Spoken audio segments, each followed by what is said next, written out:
আজকে আমরা একটা ইন্টারেস্টিং কনসেপ্ট নিয়ে আসলাম। চলো তোমাদেরকে বুঝিয়ে বলি। এখানে একটা ট্রাক গাড়ি, একটা স্ট্রং ম্যাগনেট আর একটা ম্যাগনেটটা একটা রডের সাহায্যে ট্রাক গাড়ির সাথে লাগানো আছে। এখন কোশ্চেন হচ্ছে এই ম্যাগনেটটা কি পারবে এই গাড়িটাকে টেনে নিয়ে যেতে? তোমরা কি মনে করো? চলো আমি তোমাদের এটা বুঝিয়ে বলি। এখানে গাড়ি, রড আর ম্যাগনেটটা মিলে পুরোটা একটা সিস্টেম। মানে এখানে গাড়ির সাথে রডের সাথে ম্যাগনেট লাগানো আছে।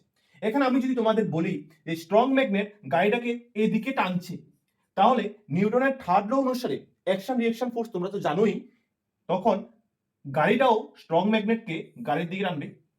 আমি যদি আরো সোজাভাবে তোমাদের একটা ফিজিক্যাল এক্সাম্পল দিয়ে বুঝিয়ে বলি, তুমি কি পারবে তোমার চুলগুলোকে ধরে তোমাকে উপরে উঠাতে?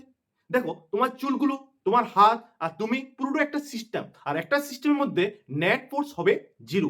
যেভাবে তুমি তোমাকে উপরে উঠাতে পারবে না, ঠিক একইভাবে এই একই সিস্টেমে থাকা স্ট্রং ম্যাগনেটটাও গাড়িটাকে নিয়ে যেতে পারবে না।